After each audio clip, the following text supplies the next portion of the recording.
everybody here on Saturday. This is May 20th, isn't it? All right, May 20th, 1 o'clock in the afternoon here in the Rundell Auditorium Library. Now that I've got that all on the record as to where we are, I'm Peter Scribner. I'm the president of the Rochester Community Players, and RCP is the subject of our conversation today. The Rochester Community Players has been operating for 93 years, and so it's had a lot of history, and it reflects a lot of the history, both locally and nationally, within theater and in general in our community. Feel free to jump in and ask questions as we go along. I want to keep this relatively casual. I also want to keep this relatively moving along. I thought I would start by talking about the theater situation in Rochester at the beginning of the 20th century. The first decade of the 20th century was the high point of live theatrical performances in Rochester. We had easily a dozen downtown theaters. All the transportation hubs came to downtown. The interurbans were running at that time, streetcars. There was no feature, movies, little movies, little movies were started, but they hadn't gotten to feature movies yet. And of course, radio was 20 years away. So live performances was the only form of community entertainment that was available. Going into the 1920s, all right, let's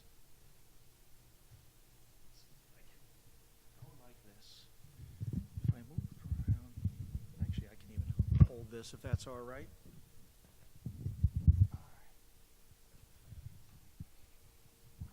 Going into the 1920s, theater really started transforming. Feature motion pictures really came in, and so many movie houses were created. Radio, for the first time, brought popular entertainment directly into your house. There was great disruptions with both labor and transportation, all from World War I, both the European portion and then in the American portion. So by the 1920s, what had in the first decade of the century, we had everything from legitimate theater at the Lyceum to popular plays to vaudeville and family burlesque. That was the full range of performance that was available. And for legitimate theater and popular play, well, actually for all these forms, they were all done by, mostly done by road companies. They would come on in, they would perform for a day or two or a week, and then they would go to their next locale. By the 1920s, the cost of transportation, the cost of labor had increased significantly. Road companies started declining precipitously. At the same time, there was locally, we were now a community 100 years old, so we had now established a very solid middle class and upper middle class neighborhoods and communities and societies, which form kind of the basis for theatrical audiences. And local theater nationwide was, amateur theater was something that had existed off and on, both locally and nationally for many decades, but it was in the 1920s when it really started taking off. And we often refer to this as the little theater movement in the country. The little theater and community theaters are kind of cousins to each other, but they're not exactly the same thing, as our first managing director, Robert Stevens, pointed out when he gave his first address after coming to Rochester. Little theaters were local companies that were created with great artistic ambitions. They usually were small companies. They often were kind of repertory companies where a small group of actors would perform a repertory of plays. Community theaters, as the name implies, were more community-based, and that is they had open auditions, many more people would participate. The artistic aspirations were much more modest, shall we say, and the idea was more for participatory theater. rather than like, say, the Provincetown Players in Greenwich Village, which aspired to perform the greatest and the most cutting-edge forms of theater in town. So our organization, the Rochester Community Players, was formed in the fall of 1924. We had our organizational meeting at the Sagamore Hotel, which became the Seneca Hotel, which became the Seneca Building, and then became a parking lot, and then it became B Forming Company. Now it's a parking lot. Now it's, anyway. A group of local citizens wanted to put together this theater program. They recruited Ruben Mamoulian, who was at the time, and for a short period of time, he was the artistic director for the Eastman School of Music and Eastman Opera. He went on to be one of the great artistic motion picture directors and play directors in American history. He wasn't here in Rochester very long, but he was first appointed as the art director of the Rochester Community Players. Some people have said over time, Jesus, a shame that you weren't able to keep him because he was turned into this world-famous person. It's likely that would have been the death knell rather than the salvation of the community players, because you don't necessarily need a brilliant artistic mind in order to keep a theater company going. You need different sort of characteristics. And I compare this to the Buffalo Players, which was a community theater program that started 2 years before the Rochester Community Players. Yeah. You said you need different sort of characteristics. What characteristics? I'm about to give you a comparison so you can see how this works out. 2 years earlier, before us, a community theater was created in Buffalo. Instant success. Huge numbers of people. They were performing. They rented the Allentown Theater, which still exists there. They're putting on 6 plays a year. They had thousands of subscribers. They operated for 4 years, and then they collapsed, just like that. And so a good question is, why did the Rochester Community Players survive 93 years and the Buffalo Players collapse after 4, especially given their auspicious start? In part, it was that they had 4 artistic directors or art directors or whatever you want to call them over a 4-year period, and these guys kept shifting back and forth. This guy had great artistic aspirations. That guy had more popular entertainment aspirations, and the next year it went to another person and another person. So it had an inconsistency about it. A second was the founding president of the Rochester Community Players, who I'll talk about in a moment, is Mary Finucane. And the founding president of the Buffalo Players was a very famous woman. Where are we? Yeah, Marion DeForest. Marion DeForest was a pioneer in any business or industry or endeavor that she was involved in. For Mary Finucane, though, the Rochester Community Players was the one and only thing of significance that she did in her life. So kind of like the fox knows a little bit about everything and the hedgehog knows a lot about one thing, DeForest spread her interest all over the place, and so she was only an occasional president of the Buffalo Players. And you look online for her now, you won't see the Buffalo Players even listed among her many accomplishments. They also expanded way too fast. They rented a big, expensive theater right off the bat at the Allentown, and they had a clash of objectives that some people wanted to create basically an art theater, a little theater program. Others wanted a community theater, a popular entertainment program. And it was that clash of goals that eventually doomed the organization when it all came to blow. And after the Buffalo Players fell apart, Jessie Bonesteel, who's known, she came from Rochester. She's one of the great actresses of the early 20th century. She went on to a fantastic career. But she was quoted in the papers after the collapse of the Buffalo Players as saying, in regard to little theaters, quote, "These groups inevitably become cliques and snobbishness develops offsetting whatever possibilities the little theater might have for good." So to answer your question, the problems that theater companies had in the 1920s is exactly the problems the theater companies have in the 2000 teens, and that is big egos, clash of personalities. Any not-for-profit organization, especially with artistic endeavors to it, requires management skills that can keep everybody together, keep everybody united, keep everybody moving in a straight direction. Otherwise, things fall apart. And that was the skill that that Mary Finucane had. Mary came from Buffalo. She married T. Raymond Finucane, who was part of the Finucane family. His father was the contractor who basically built Kodak Park, so he made a ton of money. His grandfather was an immigrant from Ireland.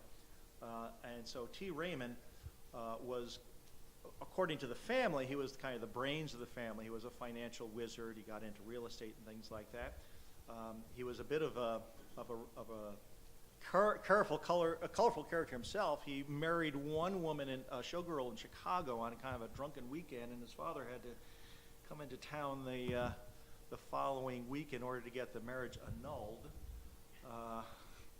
because the wedding party was completely drunk. And then he married Mary Finucane. I can't get a handle on what the family must have thought about that, because considering how prominent the Finucane family was, the wedding announcement was like 3 lines in a Rochester paper and 3 lines in a Buffalo paper, and that was it. It announced that this marriage had taken place. But in any case, Mary was,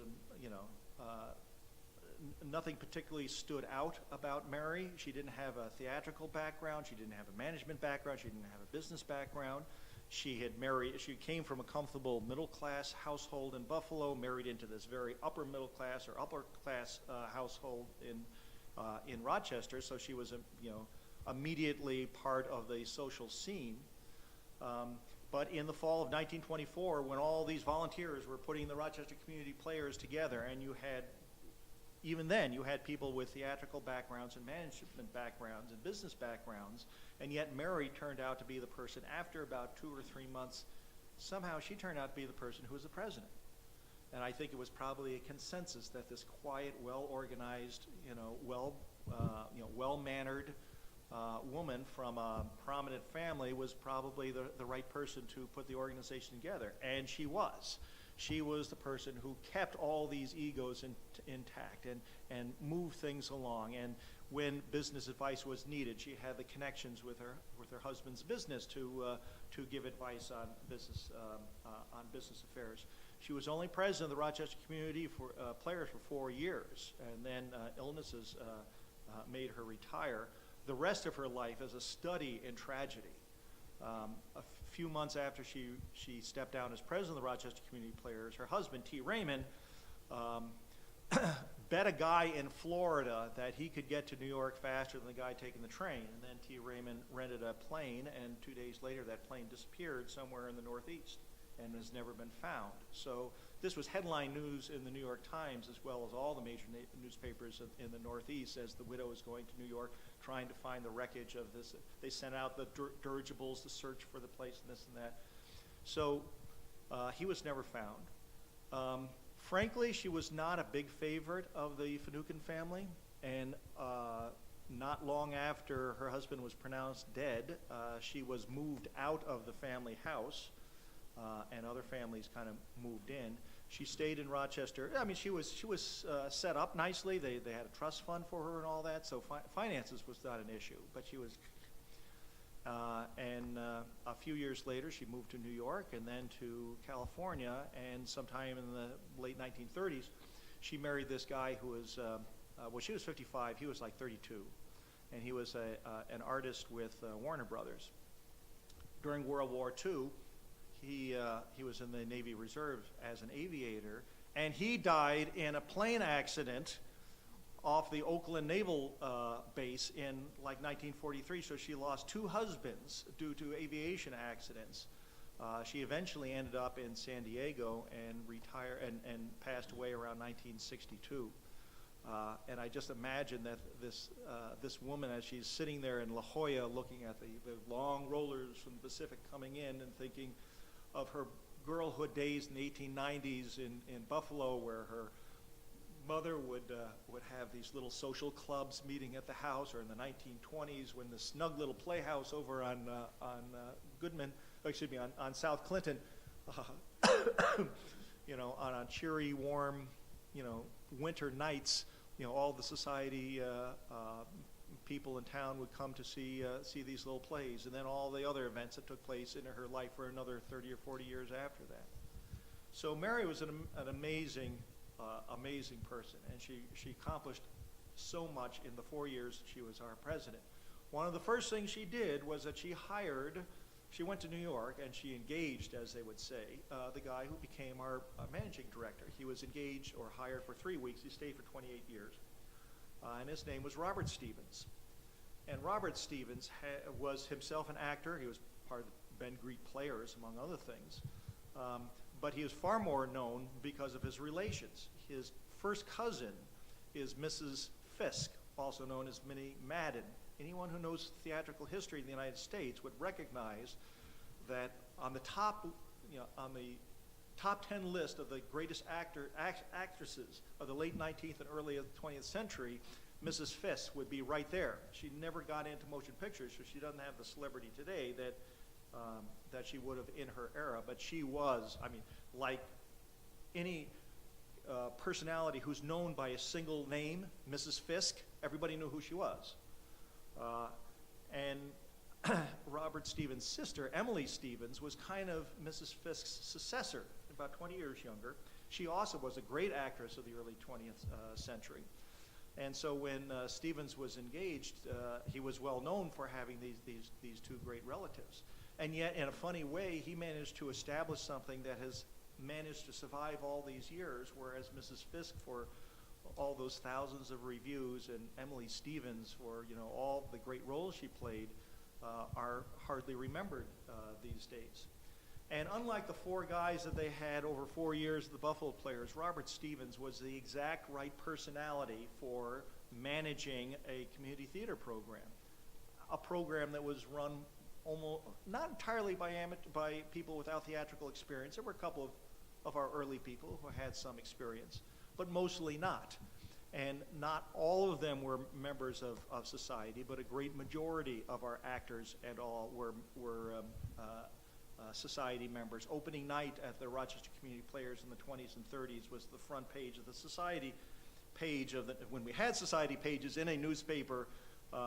Opening night would always be on the next day's society pages, and they would talk about Mrs. So-and-so and the dress that she wore, and Mrs. Such and the dress that she wore, and Miss So-and-so, who was an honorary usher, and all that. So this is, it's a challenging group of people to manage, and yet Stevens had just the right personality. He was quiet, low key, didn't get ruffled, managed to keep everybody, keep everybody organized, keep everybody online, keep everybody moving forward. I can't tell you what the quality of our productions were. I can tell you that they were basically a 3 to 4 week rehearsal period before they went up. And a contemporary play, if you tried to do it with 3 or 4 weeks of rehearsal, would be seriously under-rehearsed. Mildred Boylan, who I don't know if some of you know from Alfred Boylan's wife, both Alfred and Mildred were RCP people in the 1940s and 50s and 60s. Mildred actually was in a couple, as a young lady, was in a couple of his productions. She said that he was a typecaster. So if you were, a butler type, that was your type, and that's how he would cast you. And if you were, ingenue, that was the roles that you were going to play. Bill Andia, who some of you may have known, also knew Robert Stevens. Andia was working in the RCP box office by 1944, 1945. He said, and also Mildred said this, especially by that time, he was almost entirely deaf, so he's very hard of hearing. He also lost his first wife, who died, I don't have the date, I think it's late 1930s. And Andia would talk about how Stevens, in the mid-1940s, would wander through the empty theater calling her name. So he was probably a bit of a melancholy character. He did marry again, and he retired in 1953, eventually moved to Florida. So that was Mary Finucane's first great move, was hiring just the right person to manage this fledgling organization. And then the second thing that they did was that they acquired a playhouse, a theater. And the theater was what we call the Playhouse. And if you go down there now, you'll see on the side of it says the Playhouse. And that's right now it's a gaming, like pinball gaming facility at Meg's in Clinton. There's a little food there. It's a nice bar. You should check it out. Have you been there, by the way? Yeah, it's a nice. It's kind of a cool place.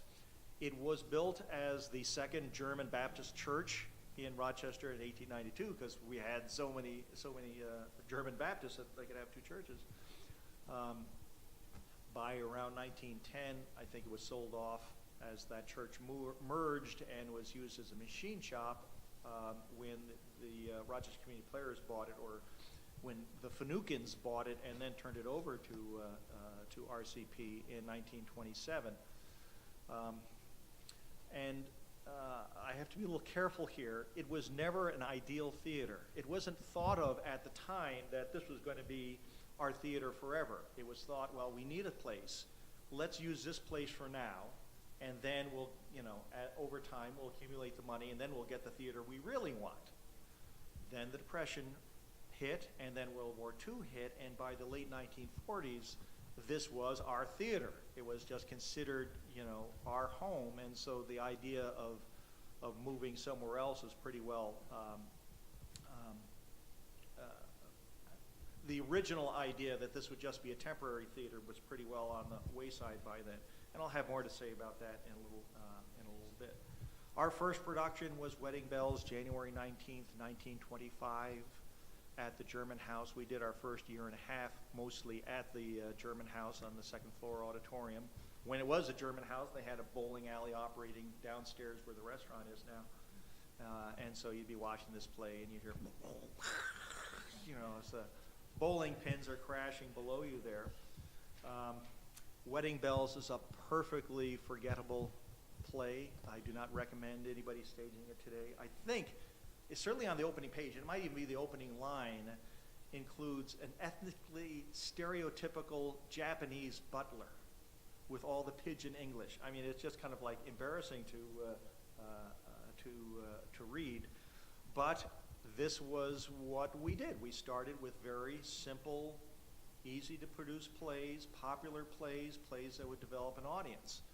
Plays that were within the scope and ability of our early actors. Again, in comparison to Buffalo, where I think they started with this, 19th century epic. That was their first production, and so they were getting way, way over their head. We did not get over our head. We stayed within our abilities.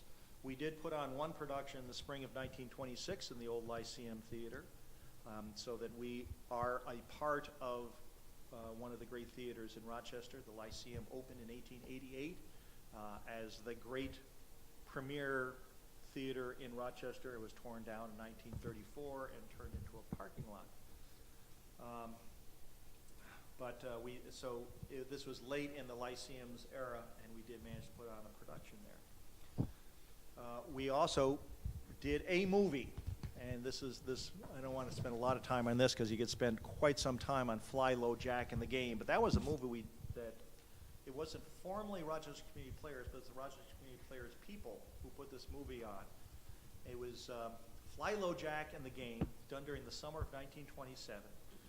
Eastman Kodak Company had developed this new form of home movies, 16 millimeter home movies, in which the film was a positive, not a negative. So just like a videotape or what we do now, when you would shoot the movie and it's developed, that's the image that you could project. It didn't have to be then printed onto a positive. And to show that anybody could use this system, Kodak had the Rochester Community Players do this play. Now there's a little bit of a ringer because a couple of Kodak employees were the camera people for the movie. But we otherwise provided our own folks. And the story was very, very light. And Fly Low Jack was a World War I aviator, came back to town to woo this guy's niece, and the uncle would only give permission to marriage if he could show that he was a sportsman, and that was an excuse to go out to all the various little sporting places and the polo grounds and the golf course at Genesee Valley Park, and a public swimming pool probably at the park as well. Lots of shots at the 1927 Rochester Airport, maybe the only movies we have of the airport at the time. And then Kodak took this movie and a few others, and they shopped it all over the country. The following year, they would take to a city, and they'd have all the camera stores in that city have their customers come to a ballroom where they would show these home movies and see how it's done. The Eastman House, and so they made a print of this positive. They made a couple of prints for traveling purposes, and the Eastman House is one of those. And this guy, and I'm sorry I'm blanking on his name, a private individual managed to acquire from the director's family the actual camera footage, which, as a labor of love, he turned into a video. And so this was our contribution to motion pictures. And I said I wasn't going to spend a lot of time on it. I just spent a lot of time on it anyway. That was our contribution to the history of cinema in the United States. We also hired our first technical director, Milton C. Robinson, and he was hired in 1928, and he was with us for about 24, 25 years. So he would design the sets and build them all. Again, there were no theater schools, so we had what we had.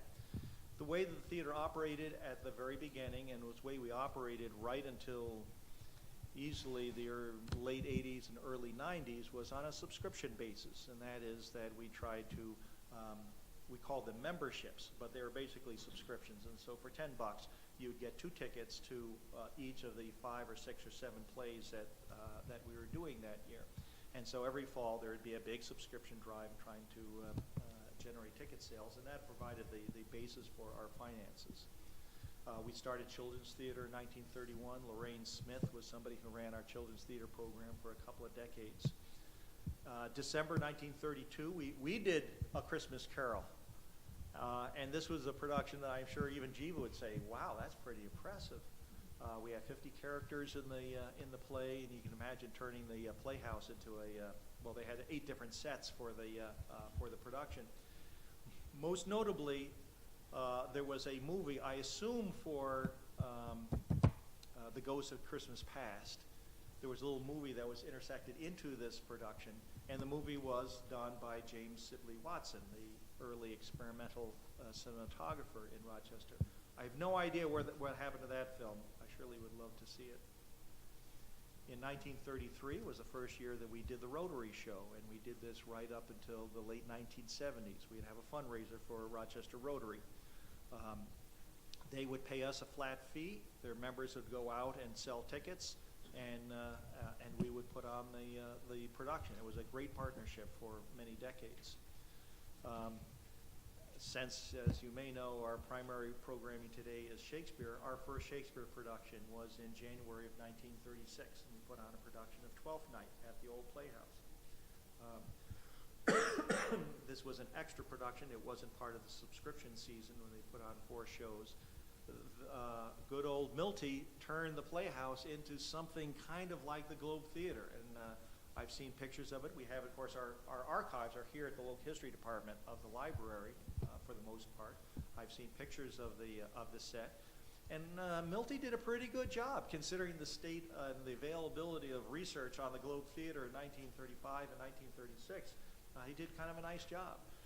The cast is twice the size of a cast that Shakespeare would use, so I'm sure they just put every extra they possibly could in there. And also the show included Queen Elizabeth in the balcony. They had 3 different society matrons who were Queen Elizabeth for this production. And the minutes of the board of directors said, this was a lot of fun. We ought to do this every year. Unfortunately, the board felt that they had not really, that they had lost money, or at least they didn't make the money that they wanted to make on the show. So they decided not to carry on with that idea. Had they done so, the whole history of the Rochester Community Players could have been very different. When I go to Shakespeare Theater Association conferences today, I'm very proud that, well, first of all, our organization was founded 10 years before any other organization. Like the next oldest organization is Oregon Shakespeare Festival. And Oregon Shakespeare Festival started as a community theater in July of 1935. Our first Shakespeare play was in January of 1936. On the other hand, our second Shakespeare play was 22 years later, so we can't really claim to be a serious Shakespeare company in our first several decades. We also started a teen theater program in 1940. So we were doing regular theater, we were doing children's theater productions with children in it, and then we developed teen theater. December 6, 1941, the day before the day that will live in infamy, that Saturday night we opened a play, and it was Flight to the West. It's a drama about a flying clipper ship flight from Lisbon to America with Europeans and Americans on board, Jews, Christians, Nazis, and Nazi sympathizers. That was the play we opened the night before. And in attendance, the president of the Rochester Community Players at the time, Frances Madigan, and her husband, James Madigan, and her husband's brother, John Madigan, who was a guest of the Madigans for the weekend, and he was a retired, soon to be unretired general in the United States Army. So that was how, we were right there, right on the cusp, just before World War II began.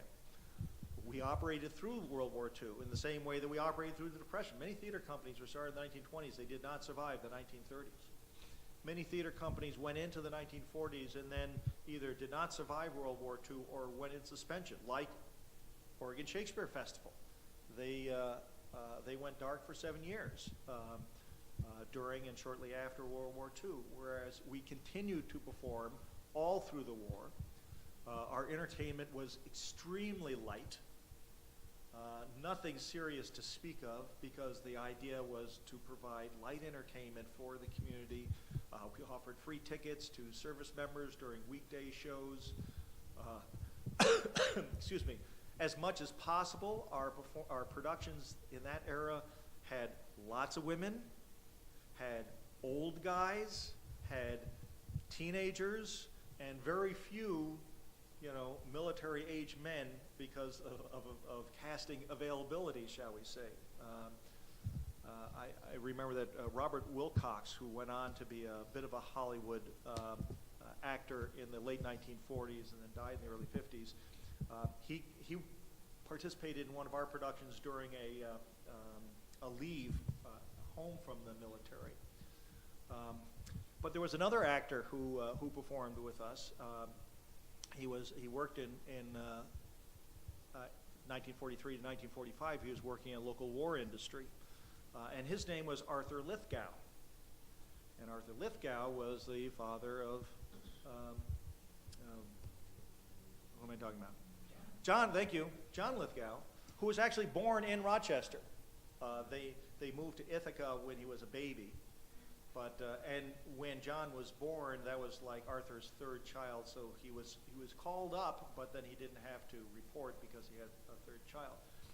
And Arthur Lithgow, again, if you look in theater history, he was kind of a Johnny Appleseed of Shakespeare companies, and he started several Shakespeare companies in Ohio and then in Princeton and such like that. But he just happened to be, living and working in Rochester near the end of the war. He was in a production of Charlie's Aunt, and then he was in a Ladies in Retirement in November 1944. He was the only male actor in the cast. So that was another brush with greatness over the course of our time. After the war was over and material restrictions started to be lifted, so we could start doing some needed expansions and repairs to the playhouse. And again, by this time we'd been there for 20 years. It was kind of home. Everybody liked it. The newspaper articles just kept talking about our snug little theater and how comfy and how cozy it was. And the early 1950s started to be a transition for both theater and for the Rochester community players. For theater, because a new invention called television started coming along. And Bob Stevens reported to the board of directors that, in a 2-year period, our membership dropped like 1/3 or 1/4, fairly significantly. And he thought, well, fad. This is, we'll get past this. But once television came in, all of theater had to transform how it was approaching. And then it was transformational for our theater company because we had transitioned our leadership. Milton Robinson retired, and Betsy Hall took over as the technical director, along with her husband Clarence Hall, and they basically did all the technical work for the next 20 some odd years.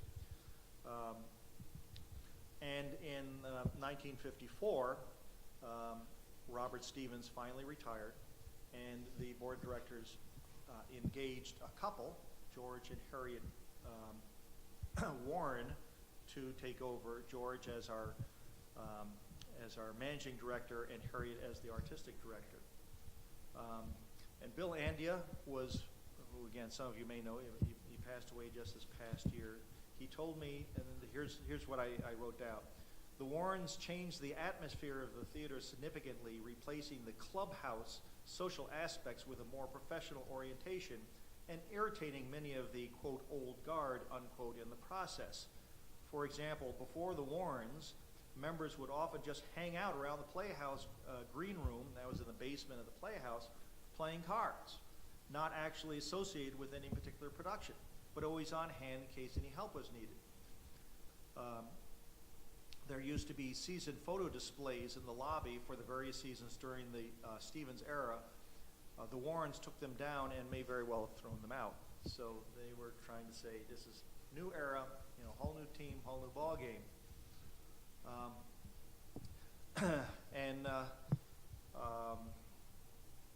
I liked, we did our second Shakespeare production, 1959, As You Like It. Gisela Fritzling, who again some theater people will recognize her, so long out at Brockport, at the SUNY Brockport.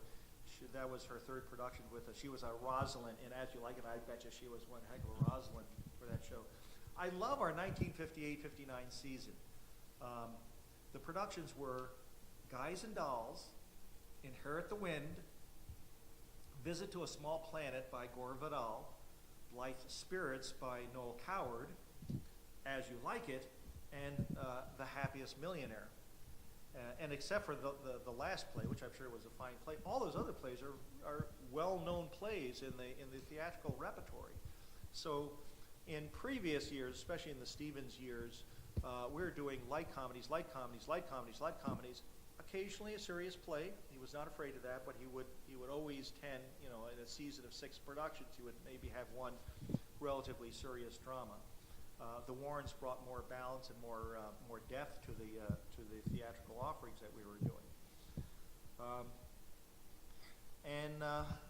This is also the late 1950s is when our theater stopped being considered this cozy little playhouse. I mean, it was astonishing. You read the newspaper articles, and it's like, oh, how nice, how cute, how cozy, how nice. And then, oh, what a wreck, what a shabby, oh, how inadequate. And there was a board meeting, March 21st, 1959. George Warren recommended to the board serious consideration of obtaining a new theater.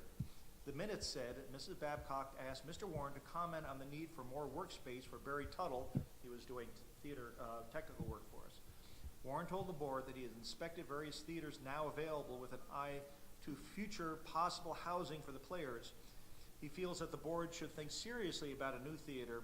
We are in a very cramped for space, have no rehearsal hall, and Mr. Tuttle is in desperate need of more workspace for building scenery.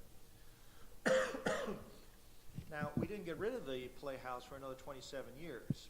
So we basically were operating for the next 27 years in a theater that some people liked it because it was our old historical theater, and other people were saying, no, this place is inadequate, it's antiquated. It wasn't helped when the Genesee Expressway was going to, that's 390, as you as you know, right now, 390 splits in Henrietta, and one part goes down Irondequoit, the other part goes up to Greece. The original plan is that it was going to cloverleaf in Henrietta, and it was going to continue right through Brighton, right up along Clinton Avenue, and then hook up with 490 around Goodman Street, and the Playhouse was going to be taken down for the Genesee Express. Well, if that was going to be the case, you weren't going to be spending a lot of money in capital improvements. And so that idea futzed around on the drawing boards for several years until it finally was killed. Meanwhile, the Playhouse, which always, the roof always needed something, or the furnace always needed something. When you read the newspaper clippings, it wasn't improved by neglected maintenance during that time period. And so at our annual meeting in June of 1960s, RCP was considering moving. The board faced a choice of renovating or moving. The proposal was to move to the new theater in Panorama Plaza to be rented and shared with a movie theater there. What movie theater in Panorama Plaza? It's now a Panera Bread, that standalone thing. Now, some of you may remember that was where the Panama Theater was, the motion picture theater was for many years. I saw 2001: Space Odyssey there. I remember that. So we were talking about going in and cohabitating with a commercial motion picture company in operating out of there, and again moving out of the city into the suburbs.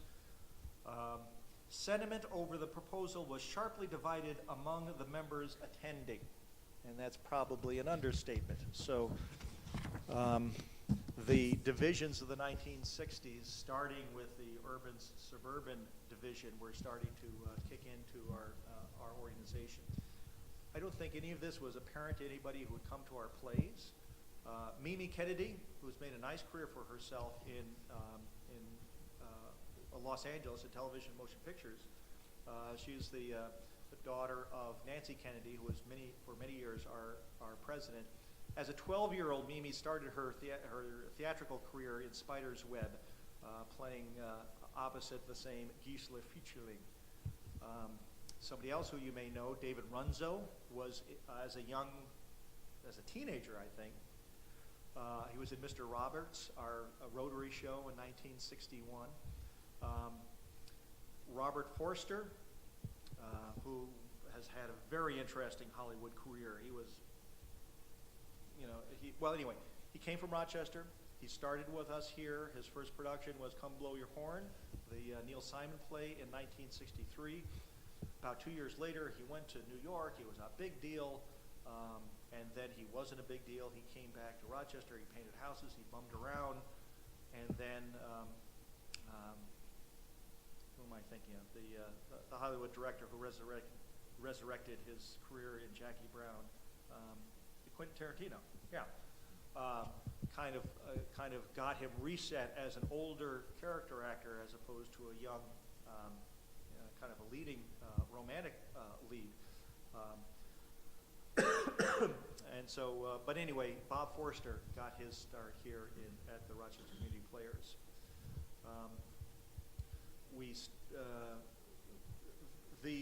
I should mention this: the Children's Theater and the Teens Theater program both discontinued after 1941 because of the war. That was one thing we did. And it wasn't until the early 1950s that the Children's Theater started. In 1964, changed its names to Playhouse Junior. Now we're in the era of the baby boomer, so there's all these kids available, and so Children's Theater again was a major component of our programming. As kind of a harbinger of where the future was going to be, in 1963, Rochester Catholic Theater changed their name to Blackfriars Theater, and that was for a production of Richard II. And they were kind of set up as the more artistic alternative. I mean, this wasn't intentionally, but this is just kind of the way it worked out. That whereas the Rochester Community Players was doing general, relatively light entertainment, but with some serious plays, Blackfriars was trying to work their way into the niche of being a more serious theatrical productions. And so that was kind of the beginning of splintering of the community theater scene in town. we did a few Shakespeare productions in the 1960s, The Taming of the Shrew in 1964, and Hamlet in 1965 with Ron Padrone as Hamlet and Sonia Remy as Gertrude, another name from the past. But while our productions on stage were still, solid, good productions, and Harriet Warren was a very well-respected director, the acting community loved her. Behind the scenes, we had our challenges, and in 1968, we commissioned a report for a consulting agency to come in and say, what do you think about what we're doing? It's called the Nelson Report.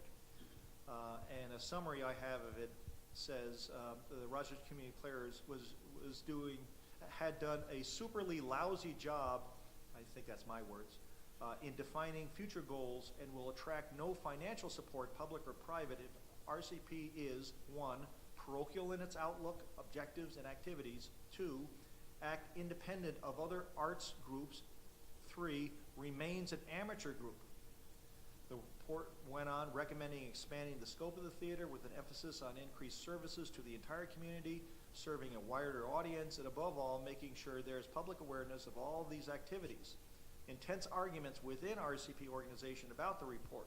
Hattie Warren thinks that RCP should get off the dime and go professional, but she admits that there is considerable sentiment for preserving the smallness of the, quote, community, unquote, theater and give a stage to the once-a-year actors. There is also fear within RCP that a capital campaign may fall short. So yeah, younger actors in the 1960s were saying, why aren't we getting paid for this? And older actors are saying, well, this is the way it's always been. And the Playhouse is kind of falling apart. We never operated with a significant amount of non-earned revenue. Basically, our ticket sales were paying the budget with some financial support, but not a lot. And we never had a capital campaign. And if you're going to start a new theater or something like that, you have to raise, $100,000, $500,000, whatever it is a capital campaign. And we were always kind of afraid that if we launch a capital campaign, it might not actually be successful, that we might not be as important to the community as we thought that, as we envisioned ourselves. And that's kind of what this report was saying. It was also kind of surprising to me later to realize that Hattie Warren, even when she came in 1954, always envisioned the Rochester Community Players of being converted over time into a professional theater company. And there's a model for this. Studio Arena in Buffalo started as a community theater program, and in the mid-1960s, Studio Arena converted from a community theater to a professional theater. Of course, Studio Arena also went out of business about 10 years ago, and we're still here. So there's something to be said, no matter how you look at how things were coming down. In 1969, now we're really starting to hit into our generation gap era. Rick Wanatic, a Rochesterian who was going to school in Michigan, in northern Michigan, going to college in Michigan, he came back during the summer for the next 4 years, and he ran a summer youth theater program called Youth Theater, Y-O-U-T-H-E-A-T-E-R. And the first year or two, they put on 3 plays, maybe 4. This was teenage theater productions. And by 1972, the last summer that he put on youth theater, they did 10 productions, including 4 shows that they put on in one day. It was called the People's Art Celebration or something like that. And they put on like 3 shows at Xerox and a final show at the Playhouse over the course of one day. Rick was a prodigious talent, very ambitious, great vision. He has since become a very successful theatrical consultant in New York. But he was a young college guy in the late 1960s, early 1970s, all set to go. And when he graduated, he became the associate artistic director to Hattie Warren, which Hattie, now I may not be exactly correct, this is how I envision it, because I never met Hattie. But the way I envision it is that she thought, now wait a minute, I'm the young visionary. Well, that was, Hattie in 1954, and now it's 1972, and she's considered by young people in the theater program at the time to be a representative of the old guard. And so like in the fall of 1972, our first production was Sunday in New York, a very fine but straightforward comedy, followed by The Last Sweet Days of Isaac, which is kind of an alternative rock, theatrical concept.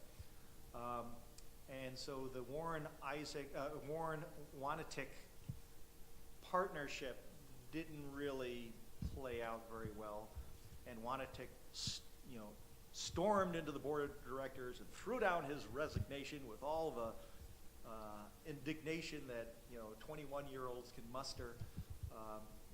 A few months later, he became the managing director of a new professional theater company in town, the Rochester Shakespeare Theater, which ran about 3 years. And for all of his artistic talents, Rick did seem to have a tendency to kind of outspend. So when Rochester Shakespeare Theater and Jiva both started about the same time as an attempt to create a regional professional theater company in town. And Jiva just managed to have better management than Rochester Shakespeare. So the Shakespeare company faded, and Jiva is Jiva. So now in 1973, George Warren had retired a few years as the managing director a few years earlier. I think we kind of ran out of money to pay for a managing director. And then Hattie retired as the artistic director in 1973. She was replaced as a managing director, not as an artistic director, by Mark Boylan, the son of Mildred and Al Boylan. 1973-74 is our golden anniversary, our 50th anniversary of our company, and it was celebrated community-wide. I think at least 4 different theater companies outside of our organization came to the Playhouse, put on plays during the course of that year as a celebration for 50 years that we'd contributed. So it was the best of times. It was not necessarily the best of times, as we were in management transition. We had Bob Stevens for 28 years. We had the Warren administration for 20 years. Then we just went through one director after another over the next several years. Some of them pretty good, some of them not so good. One should have gone to jail. So, we were having real management challenges. We're having internal divisions. We're having other community theater programs, offering alternatives for the artistic community to participate in. And Jiva finally managed to accomplish what several other programs since World War II had failed to do, and that is establish a professional regional theater company in town. And so we were no longer the premier theater, the prestige theater, the theater with all the society types on their board of directors. That all kind of shifted over by the late 1970s to Jiva. And then finally the Playhouse issues, which had divided the company. 1976, we moved our theatrical operations to the new Performing Arts Center at the Harley School for 2 years. That turned out to be an unsatisfactory experience. We then moved for 2 years to the auditorium at MCC in Brighton. That was not unsatisfactory, but it was not as satisfactory as we would like. We moved back to the Playhouse in 1980. By that time, the Playhouse was in terrible condition. And in the spring of 1985, the Playhouse closed down. Then, our president at the time got us to move to a new theater downtown, the Holiday Inn, now known as the Radisson, to a theatrical space that was carved out there. That's when I joined the organization in 1987. I don't want to spend a lot of time about our most recent history because that's all within the memory of folks who are here. But we managed to continue to operate in the late 1980s and the early 1990s at the Holiday Inn Theater. It wasn't a fantastic theater, but it wasn't bad. We got pretty good audiences. We certainly put on great shows, I'll tell you that. I mean, and this is just an editorial opinion, but I think the productions that we put on at the Holiday Inn, with one or two exceptions, were just uniformly excellent. We finally, after years of having challenges in getting management that was solid and stable and appropriate for our program, when we got Mike Crickmeyer in 1987 to take over as the managing and artistic director of RCP, he managed to get the group back on a nice solid management footing. But by that time, we were, attendance-wise, and our position within the theater community was much diminished from where it had been 20 years earlier when we were the premier theater in town. But I certainly think that the stuff that we did at the Holiday Inn was excellent. 1994, I started within Rochester Community Players our Shakespeare program, starting with some indoor shows at New Life Presbyterian Church. I was following the Off-Monroe Players, the Gilbert and Sullivan group in town, which used to perform at New Life, which is off Monroe Avenue. In 1994, they moved to Salem Church downtown. So I went to the church and said, how would you like to have, I don't know, a Shakespeare program, kind of built along the same line as the Off-Monroe Players model. The church was happy to have us in there, so we started our Shakespeare program there. Our Shakespeare group expanded the program to the Highland Bowl in the summer of 1997, and this summer when we do As You Like It, it'll be our 20th anniversary of doing free Shakespeare productions at the Highland Park Bowl. Also, in 1997, we started an Irish theater program. And every year, we do one Irish production a year, generally. And every year, we take that play to a festival called the Acting Irish International Theater Festival. Last year, we went to Milwaukee. Next year, we're going to Calgary. Just last week, we hosted the festival here in Rochester. We hosted it at the Fielding Stage at the Jiva Theater Center. And I'll tell you, we had 6 groups coming in from all over North America. They had an amazingly wonderful time here.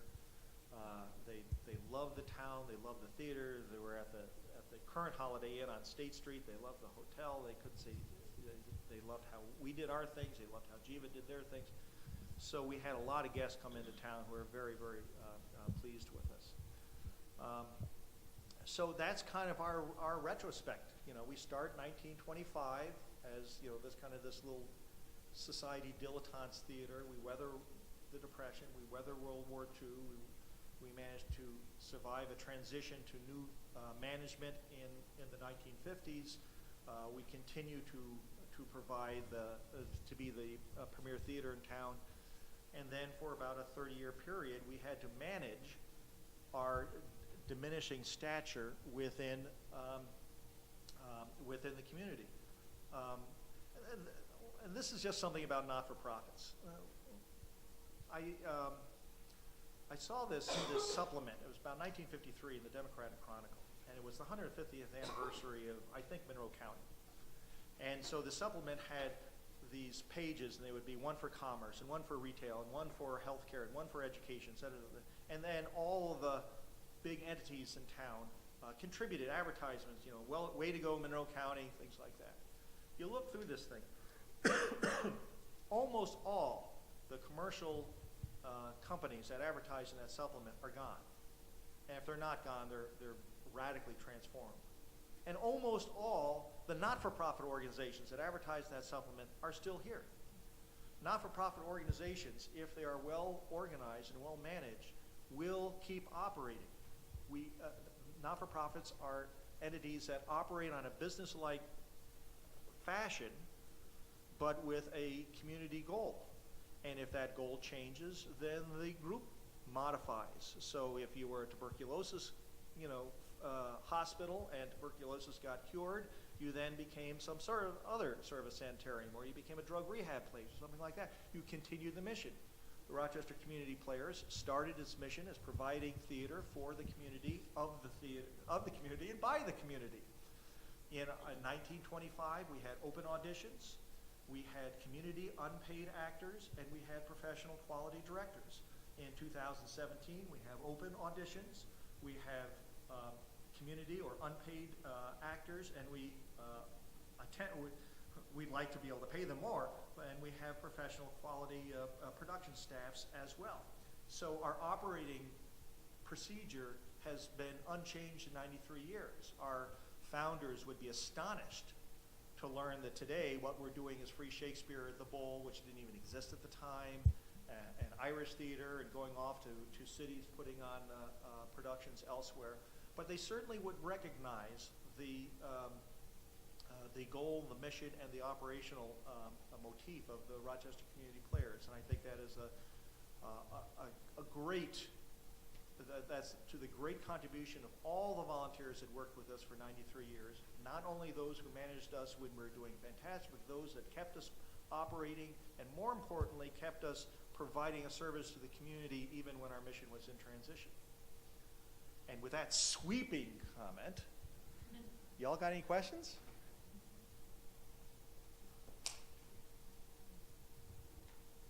Yeah. In 1975, it had to be based on the dates you provided. WXXI did a program about the 50th anniversary Yes. of Rochester Players. Yes. I produced and directed. Did you? From Xerox Auditorium. Yes. And there were, I guess because we're covering 5 decades, we must have had 5 excerpts from plays from each decade. Yes. One of the plays, we did an excerpt from Butterflies Are Free with Mimi Kennedy. And She came into town for it. Yeah, and she took that tape then, and she went out and she went around to various casting agencies showing that tape. Well, how about and that? she came back 3 times later and she said, you know, I got a lot of jobs off that tape. Yeah, she would have been about 25 at the time. Yeah, she was very young, yeah. Yes, I've read about that. Do you know if, I haven't asked XXI if they still have it in their archives. I assume they do. I don't know. Yeah, It's you never funny, know. It's funny, we did a jazz series in those days too called At the Top, that we did from the top of the Plaza restaurant when Jim Foley was running it, and then moved over and started the Changing Scene. Many of those tapes still exist. I'm kind of curious what's down in their archives because I have a lot of shows in that I did. Well, during the years that I is was there. fantastic. I certainly have read about it. It was a very big thing. It was kind of the culmination of that golden anniversary. And as you say, we put on the big show at the at Xerox. WXXI broadcast it. And who was the MC? Was Bob Forster the MC? I don't think so because I don't remember Bob Forster being part of that show. I would remember that. Yeah. I know they was in town once and he appeared under Channel 21 auctioning something off. And Yeah. I'm like, oh, that's Bob Forster, medium cool. Yeah, I have to look that up again. But yeah, that was. Yeah. You see, at the same time, the newspaper, the DNC, was publishing a long analysis of the Rochester Community Players and the challenges that it was facing, as well as the celebration of doing theater for 50 years. Yeah. And of course, that was 40 years ago. We're still here, so. So in 7 years, you'll do a 100-year anniversary. Then I'm retiring. Look at all this Then I'm outta tapes here. and see what you want to present. Yeah, no, we did our 90th anniversary on January 19th, 2015, at the German House. So we did it at the time and location of our first production, and we brought that guy in. And my apologies, I don't have his name right now. This guy who had, as a labor of love, had reconstructed Fly Low Jack in the Game and created from the original camera footage. Sometimes because it was deteriorated, sometimes having to recreate it frame by frame by frame. He also put a music bed for music that was appropriate. The film was in the hands of the granddaughter of the director, and again, if I don't have notes on it, I'm going to forget. It was a woman who was the director of that motion picture, and she also did a little home movie of a birthday party in her house 2 years earlier, which was like one of the first home movies ever made, again for Kodak. And so she can rightly go down in the annals of cinematography as one of the earliest female directors in cinematography. Yeah. What do you think it's about the Rochester community that has allowed RCP to have such great longevity and success? We are a great community theater town, which which means that we are not quite large enough to support professional actors. So if you go to Buffalo, which is ever so slightly larger, but there's half a dozen semi-professional theater companies in Buffalo. So the beginning of your answer is that not only our organization, but the other community theater groups in town, and Blackfriars and Center Stage JCC and all the theater companies that operate out of Muck Theater and such, we have so much talent that's available that is available at a community price, which is to say that we don't have to pay for it, or some of the companies provide us a very modest stipend, but hardly much of anything for it. So that's a good reason why the community theater has prospered. So not only did the Buffalo players fall apart, but if you go to Buffalo, there's no community-wide Buffalo community players.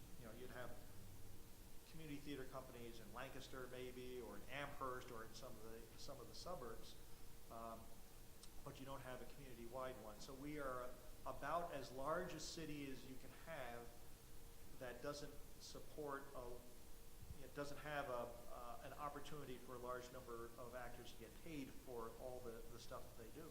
So we get, my goodness me, we get actors who have been in 40, 50, 60. Roger Gans has been in over 100 productions in his life. I mean, how many professional actors can say that? And he was, a professor at, I think in mathematics at the U of R until he retired.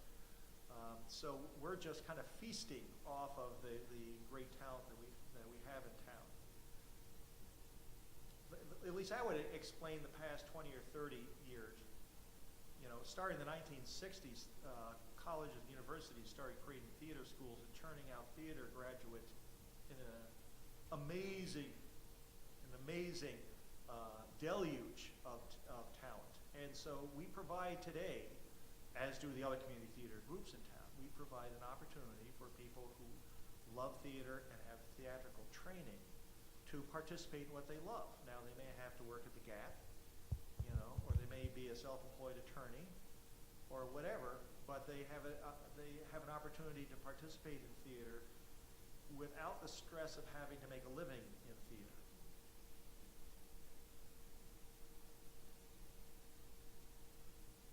And for the first half of it, I have to go back to George David, the DNC reviewer, up through the 1930s. I think in the early 1930s, he was talking about Mary Finucane, and he said, she set it up and right smartly.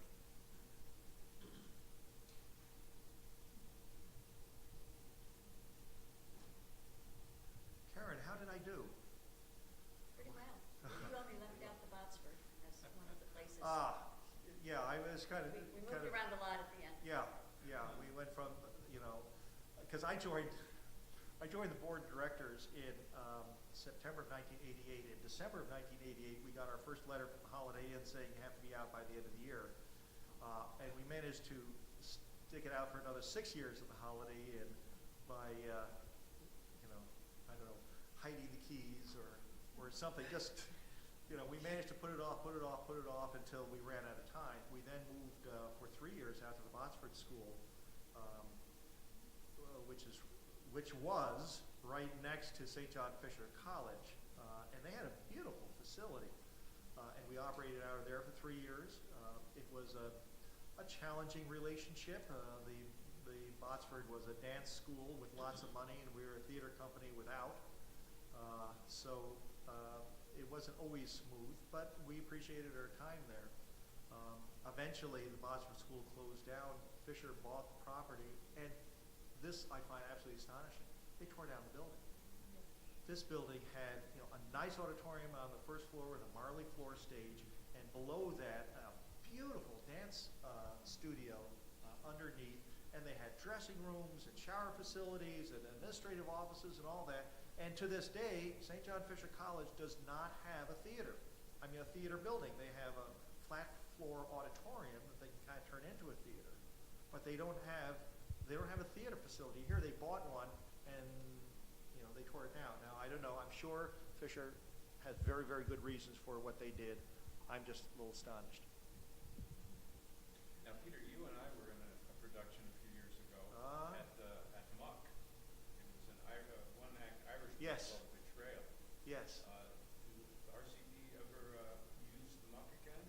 Yeah, we are, we put on 2 Shakespeare and 1 Irish Players production at Muck Theater. When we started the Shakespeare program, we were at off Monroe at New Life Church on Monroe and Rosedale Street. They were very supportive. Eventually, there was again a change in management. They had a new pastor. A few people in the church didn't much care for. Still, theater companies are very intrusive. I mean, God, you know, I don't know how many people remember the Star Trek episode, The Trouble with Tribbles, you know, where the starship becomes infiltrated, infested with tribbles. Every time you turn around, you open up, there's trouble. That's what a theater company is like. When we move into a space, you know, every time you look behind a door, there's a set piece sitting there, you know, and people are coming in and they're all running around and doing all sorts of things. And I'll tell you, when Doug Rice created Muck Theater, I knew Doug at the time, I still do, of course, and he asked me my opinion. I said, you know, you'd have a lot easier life if you did music, because music is simple. They come in, they do their gig, they leave. You know, you get a theater, people come in and they really, you know, it's very complicated and it's very intrusive.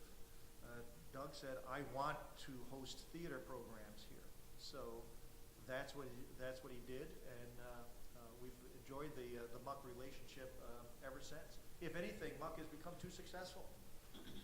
There's something going on at Muck. I mean, does everyone know Muck, Multiple Use Community Cultural Center on Atlantic Avenue? They got something going on every weekend there. They're starting to, or they're continuing to develop special programs. Their participation in the Fringe Festival, you know, one-act play things, college festivals, and also Muck has been just an amazing contribution to the small performance arts group, and it has been a excuse me, it's been a base for so many small community and I don't mean to say disparaging, but kind of club theaters in town, small groups of talented people who want to put on productions and need a relatively affordable place to stage their things. And there have been, there's like 2 Latino theater companies in town now, whereas before Muck there was none. And those companies, they go into Muck and they just sell the place out because the community just loves going in there. And there's other niches that Muck has been able to fulfill. And they've managed to fulfill a niche for our productions as well. I think the other thing that you didn't mention, and it's too long since I was the ad hoc historian, and I don't have dates in my mind, but what always struck me is community players also involve themselves in community. So the other groups that you didn't happen to mention, there was one that took on social issues. Yeah. And they would go and do programs around social issues people were facing and go off-site. They weren't done at the theater. There was a group for older actors. Yes. Who weren't having a chance to be cast in as many things. And for a short time, there were even puppets. So Yeah. the group Yeah. just did do a lot of outreach kinds of groups that Yeah. went out into the community as well, which I That always thought was interesting. is correct. And again, for time purposes, I was concentrating on our Right. main stage productions. But in the 1930s, we had workshop theater programs going on. What was the name of the company that worked with the challenged and disabled community? It had a name to it, and I temporarily forgot. Studio C did Yes. some of the Yes, Studio C would do. issues and They do some very, very important work. The Bixler Marionettes was the company that would come in for many, many, many, many years. And he was a guy who worked at Kodak Park, and he just had this astonishing marionette collection. So he'd do a marionette show once a year. That had to be fantastic. So yeah, when we had the resources to do so, and you know, children's theater, and then youth theater, and then teenage theater, and then youth theater, until you know resources started contracting, and we had to start scaling some of these things down. But that's a very, very good point.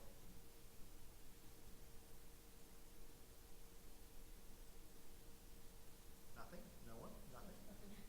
Yeah. I just had to bite on this. You mentioned there was a director on who should have gone to jail. What story went there? Money was missing. A lot of it. It's always about money. Yeah. and of course it was after the person, you know, he was in our employ maybe just a year or two, and then after he left, you know, they looked at the books and they said,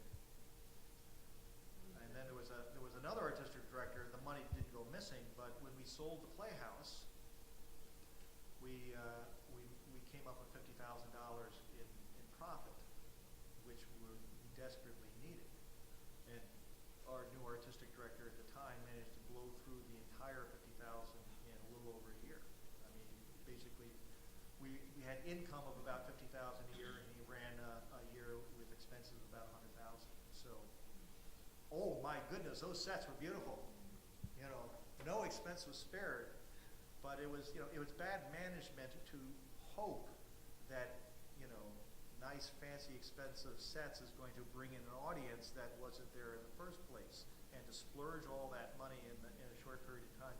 Now we've had, you know, we've had our own managerial challenges, shall we say, and we've had, you know, artistic directors, you know, berating actors, keeping rehearsals on at 11 o'clock, midnight. These are community theater actors. They got, you know, they got work to go to, you know. So I don't want to, you know, I don't want to go on and on about that. But from the end of the Warren administration, when Hattie retired, to when Mike Crickmeyer finally came in and stabilized us, and unfortunately was a little late in the game for our conventional community theater program, we had a lot of internal challenges as well as external challenges.